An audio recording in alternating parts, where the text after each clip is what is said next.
Hey, hi guys, my name is Shivangi Amelia and this is our another lecture on strategic management और यहाँ हम पढ़ने वाले हैं processes and types of strategic management। इसे मैं दो टाइप में डिवाइड करूँगी दो लेसन्स में सो दैट आप जल्दी समझ पाए। एक्चुअली क्या होता है, जितना छोटा वीडियो होता है हम उसको प्रेफरेंस देते हैं कि हमें जल्दी समझ में आ जाएगा, इसलिए मैं कोशिश करूँगी कि आपको प्रोसेस अलग से समझाऊँ और टाइप्स अलग से समझाऊँ। ओके, तो हम स्टार्ट करते हैं। इसे देखो, प्रोसेस जो होती है इसकी, ये किस तरीके से होती है। देखो यहाँ सबसे पहले चार तरीके जो होती है इसमें प्रोसेस होती है, ठीक है। एक जो होता है आपका स्ट्रेटेजिक इंटेंट, दूसरा होता है स्ट्रेटेजी फॉर्मुलेशन, तीसरा होता है इम्प्लीमेंटेशन और चौथा होता है इवेल्यूएशन। और इसी तरीके से हम इसको पढ़ते हैं, ठीक है। इसके पहले वाले लेक्चर में मैंने आपको बताया था कि स्ट्रेटेजिक मैनेजमेंट क्या होता है, इसके इम्पोर्टेंस क्या होते हैं, ऑब्जेक्टिव्स क्या होते हैं। अगर आपने वो नहीं देखा हो तो प्लीज़ उसको देख लीजिएगा, अदरवाइज़ इसको पढ़ने में शायद थोड़ा सा कन्फ्यूजन हो सकता है, ठीक है। सो नाउ हम स्टार्ट करते हैं। देखो, स्ट्रेटेजिक मैनेजमेंट की हम प्रोसेस पढ़ रहे हैं, उसके पहले मैं आपको एक छोटा सा बता देती हूँ कि स्ट्रेटेजिक मैनेजमेंट क्या होता है। एक यूनिफाइड कॉम्प्रिहेंसिव होता है, एक इंटीग्रेटेड प्लान होता है जो किसी मेजर ऑब्जेक्टिव को, फर्म के मेजर ऑब्जेक्टिव्स को कंप्लीट करने के लिए हम करते हैं, अकम्प्लिश करने के लिए करते हैं, जो टॉप मैनेजमेंट बनाता है, ठीक है। टॉप मैनेजमेंट बनाता है, एक मैनेजरियल प्रोसेस होती है ये, जिसके थ्रू हम कॉम्पिटिटर्स के साथ आते हैं, कॉम्पिटिटिव एडवांटेज मिलता है। हम कोशिश करते हैं कि हम कॉम्पिटिटर्स को टक्कर दे के किसी मार्केट में एक अच्छी पोजीशन हासिल करें, ठीक है। अब अगर मैं इसकी बात करूं प्रोसेस की, तो देखो, पहला जो हमने देखा कि एक स्ट्रेटेजिक इंटेंट होता है। इस स्ट्रेटेजिक इंटेंट में एक्चुअली होता क्या है, इसमें तीन तरह की चीज़ें होती हैं, ठीक है। पहला जो होता है विजन, दूसरा होता है मिशन और तीसरा जो होता है वो होता है ऑब्जेक्टिव। अब बात ये आती है कि ये होते क्या हैं। देखो, विजन और मिशन में कितनी बार हमको प्रॉब्लम आती है कि ये क्या होता है। विजन क्या होता है, विजन का मतलब ये होता है कि आज मैं इस पर्टिकुलर प्लेस पे हूँ और कल मैं यहाँ जाना चाहती हूँ। आज मैं बहुत मोटी हूँ और अब मैं यहाँ पतली होना चाहती हूँ, तो मैंने क्या सोचा है कि मेरा लॉन्ग टर्म गोल है, एक लॉन्ग टर्म मेरा मेजर ऑब्जेक्टिव है कि मैं यहाँ हूँ और मुझे यहाँ पहुँचना है। ये मेरा विजन है, मैं दूरदृष्टि से ये देख रही हूँ कि ये चीज़ मैं अकम्प्लिश करना चाहती हूँ, ठीक है। तो ये मेरा क्या हुआ, पर्टिकुलर विजन हुआ। और इस विजन को अगर मैं और फॉर्मुलेट करूँ तो मैं ये बता सकती हूँ कि मेरी डिज़ायर्ड फ्यूचर पोजीशन जो होगी उसी को मैं क्या बोलती हूँ, उसी को मैं बोल रही हूँ vision. On the other hand अगर मैं बात करूँ कि मिशन क्या होता है, तो मिशन का मतलब होता है कि मेरा बिजनेस क्या है, what do we want to become, हम क्या बनना चाहते हैं, ठीक है।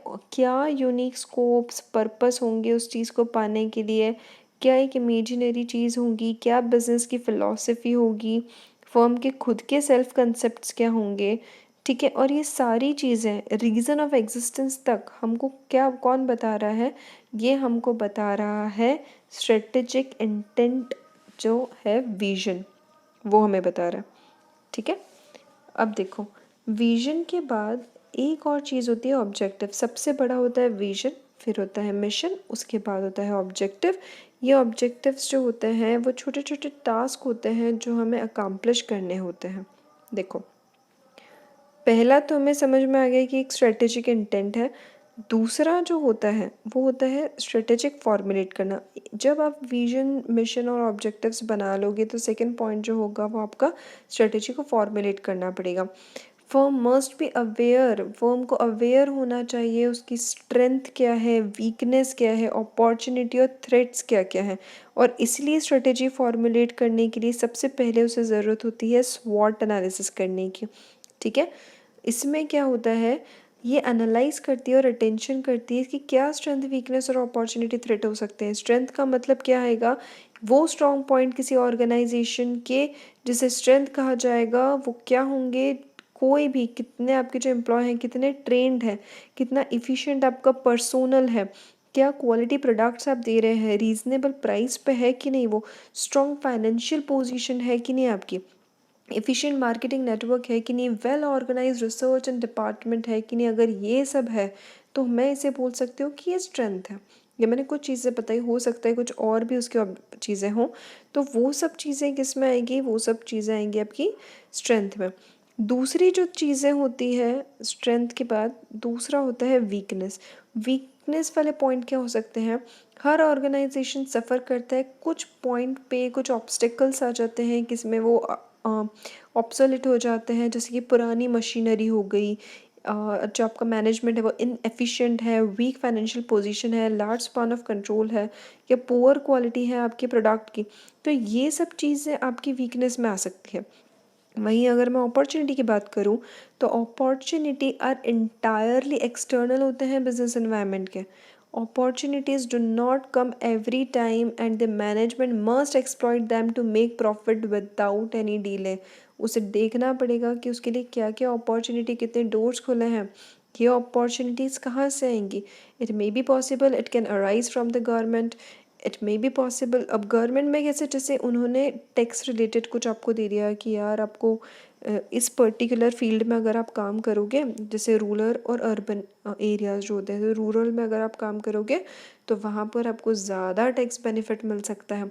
तो हो सकता है ये आपके लिए अपॉर्चुनिटीज़ हो कि नया मार्केट्स एक्सप्लोर करना हो सकता है एक्सपोर्ट में कुछ आपको अच्छी चीज़ें दी, हो सकता है ड्यूटी ड्रॉबैक्स कुछ हो सकता है, या इम्पोर्ट के सब्स्टिट्यूशंस हो सकते हैं।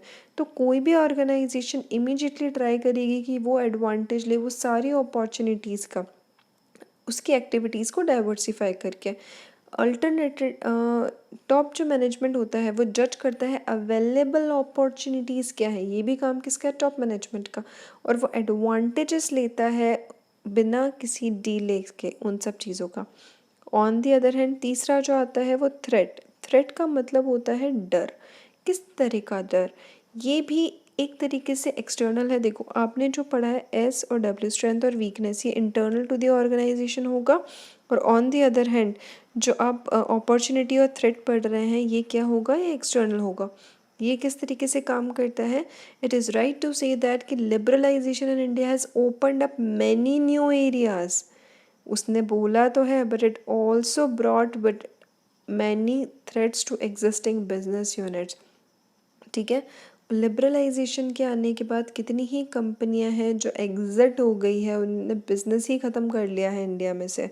ठीक है, एक एफिशिएंट टॉप मैनेजमेंट फोर्स करता है उन थ्रेट्स को जो एडवांस में आती हैं, उन सबको वो फोरकास्ट करता है, सॉरी, और डिवाइस करता है क्या स्ट्रेटेजी और टैक्टिक्स हमें यूज़ करना चाहिए उन थ्रेट से लड़ने के लिए। ये वेरियस थ्रेट्स जो होते हैं वो एग्जिस्ट करते हैं किसी बिजनेस में, इंक्लूड उसके कंपटीशन भी हो सकता है उसका किसी कंपनी के साथ, या सपोज डिमांड में ही चेंज हो गया, या गवर्नमेंट की पॉलिसी में चेंज हो गई, या स्ट्राइक हो गई, ये सब चीज़ें हो सकती हैं। अगर प्रोडक्ट किसी कंपनी का ऑब्सोलेट हो जाता है नए प्रोडक्ट के आने पे, तो भी वो एक तरीका हमें थ्रेट लगा रहेगा कि ऐसा तो नहीं हो जाएगा। ठीक है, तो इस तरीके कुछ चीज़ें रहती हैं जो आपको देखनी पड़ती है। जो स्वॉट एनालिसिस हम देख रहे हैं इसमें जो मैंने आपको बताया स्ट्रेंथ, वीकनेस, अपॉर्चुनिटी, थ्रेट, ये 3 लेवल पे होती है। जो एक होती है कॉरपोरेट लेवल, दूसरी होती है बिजनेस, और तीसरी होती है स्ट्रेटेजिक प्लान से रिलेटेड। कॉरपोरेट लेवल में वो सारी चीज़ें आती है जो बड़े डिसीजन से रिलेटेड होती हैं। ग्रैंड स्ट्रेटेजी होती है डिसीजन, जैसे कि ऑर्गेनाइजेशन की पॉलिसी बनाना। ठीक है, इसके अलावा रिट्रेंचमेंट करना, फाइनेंशियल एक्वायर करना है, डाइवर्सिफिकेशन करना है, ये सारा ही कॉरपोरेट लेवल की स्ट्रेटेजी का प्लान होता है। वहीं अगर मैं बिज़नेस की बात करूँ तो बहुत सारे छोटे, जैसे नया प्रोडक्ट डेवलपमेंट करना, मार्केटिंग मिक्स देखना, प्रोडक्ट रिसर्च डेवलपमेंट करना, ये बिज़नेस का प्लान है।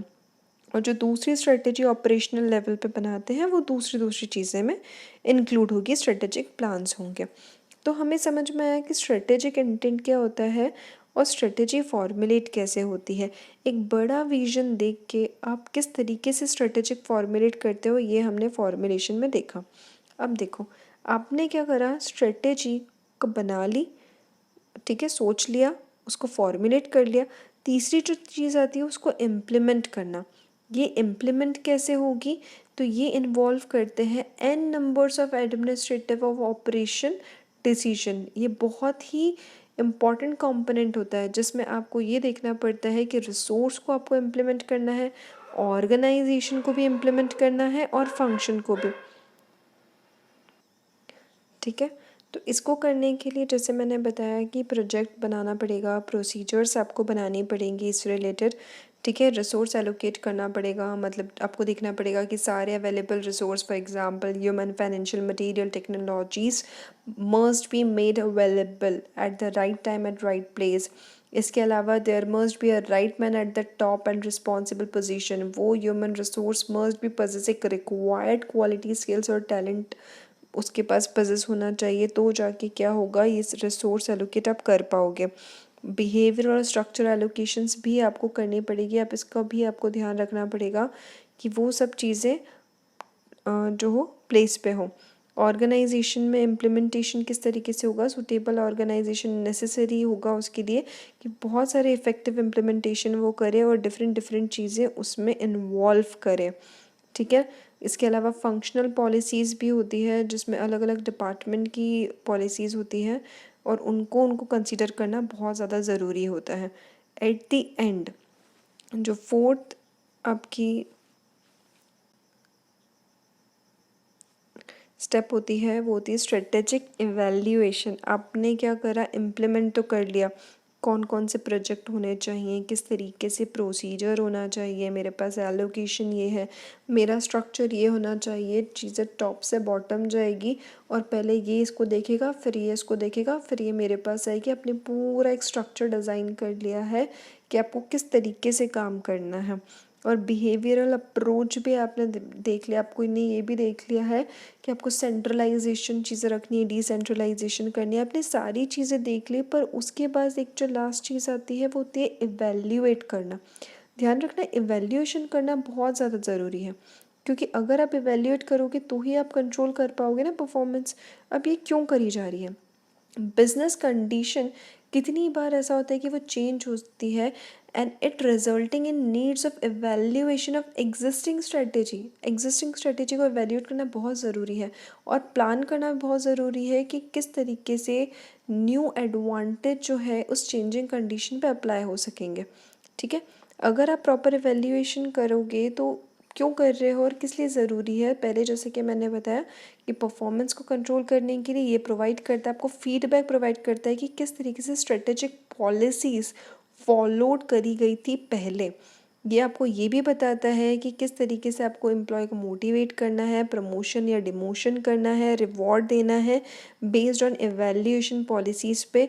ये आपकी इस चीज़ में भी हेल्प करता है कि वैल्यूएबल इन्फॉर्मेशन क्या निकल के आ रही है उस इवैल्यूएशन से। तो आपको ये भी देखना पड़ेगा क्या decision taken by the manager at various level वो ट्यून में है, it is in the tune with the strategic management, कि सिर्फ आप ऐसी वैल्यूएशन कर रहे हो। तो ये सब चीज़ें देखना बहुत ज़्यादा ज़रूरी है। ठीक है, जो भी एवेल्यूएशन करोगे वो बहुत अलग अलग टाइप से होंगे, उसके कुछ फिक्सिंग स्टैंडर्ड्स होंगे, आप मेजर करोगे परफॉर्मेंस, उसको एनालाइज करोगे। ये ठीक कंट्रोलिंग जैसे चलता है। कंट्रोलिंग जैसे चलता है मतलब एक प्लान टास्क है, उस प्लान टास्क को आप एक्चुअल टास्क से कंपेयर करते हो, इवैल्यूएट करते हो। अगर सब चीज़ ठीक चल रही है तो उसको चलने दो, और अगर नहीं, if you found any deviation in that particular thing, तो आप क्या करोगे, करेक्टिव एक्शंस लगाओगे उस चीज़ के लिए। ठीक है, तो इन सब चीज़ों में हमने क्या पढ़ा, तो इस पूरे लेक्चर में हमने देखा कि स्ट्रेटेजिक मैनेजमेंट किस तरीके से काम करती है, क्या प्रोसेस है, किन 4 फेज़ से गुज़र के ये अपने मुकाम तक पहुंचती है और स्ट्रेटेजिक कंट्रोल करवाती है। आई होप दैट आपको ये लेक्चर समझ में आया होगा। समझ में आया होगा तो प्लीज़ लाइक एंड रिव्यू करिएगा, and if possible then please subscribe कीजिएगा। Thank you so much.